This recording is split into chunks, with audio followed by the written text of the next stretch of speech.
Subaru owners are fiercely loyal, matched only by hybrid drivers in my estimation.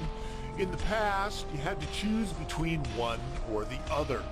Untomby Crosstrek is available with a hybrid powertrain, their first ever, and yes, it still has symmetrical all-wheel drive.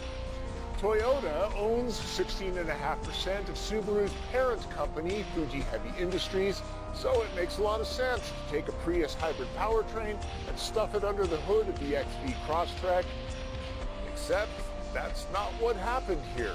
Subaru built its own hybrid system because engineers wanted to keep the 2-liter 4-cylinder boxer engine and the low center of gravity that comes from its flat profile. A torque-rich 13.4 horsepower electric motor is built into the continuously variable transmission. There's a simulated manual shift mode using these. A nickel metal hydride battery pack is mounted in the trunk floor. The gas engine always powers on when starting up. Gas-only Crosstreks have 148 horsepower. The slightly heavier hybrid, 160 with more low-end torque. The performance bump is noticeable. The generous 8.7 inches of ground clearance remains, so bombing over rough roads to do the kinds of things that Subaru drivers do is no problem. Of course, the gas engine shuts down when the car isn't moving. The Subaru nearly always uses both gas and electric together to accelerate from a standstill.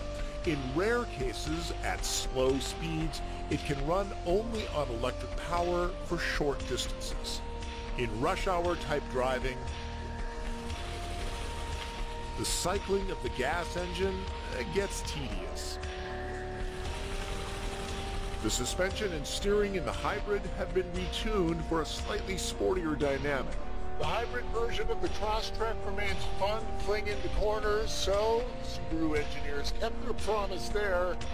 Fuel economy? Well, the EPA rates the standard model's average at 28 miles per gallon, the hybrid 31. Not a huge difference. I averaged 27. Do not expect Prius-like gas mileage here. Subaru is not known for luxurious interiors. Don't be surprised by average-grade plastics, a display that looks much like a first-generation iPod, and faux aluminum trim that fools no one. This information screen is pretty small. Subaru needs to find a better interface here. The buttons are tiny. On the plus side, gauges are bright and crisp, heated leather seats are road trip rated, and visibility is quite good.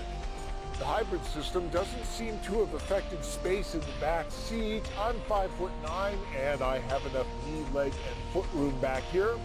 Most will never notice the battery vent. I would like another pocket here and a power port. Families use those kinds of things. 2 average adults will be comfortable. 3 will be okay if they're thin hiking buddies. The standard Crosstrek and Impreza hatchback each score a 6 in the TP trunk test. Do you sense a little foreshadowing here? Remember, the battery is mounted back here. There's no spare tire. That would come in handy far from civilization. That means the cargo space remains nearly the same at 6 packs. I was just building a little suspense. This top-of-the-line touring model goes for $30,120, since the hybrid version adds nearly $3,000 to the price. Do the math, it's tough to make your money back on fuel savings.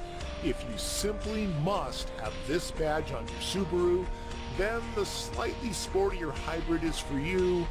Everyone else will be happy with the standard XV Crosstrek and a lot of money left over for camping gear.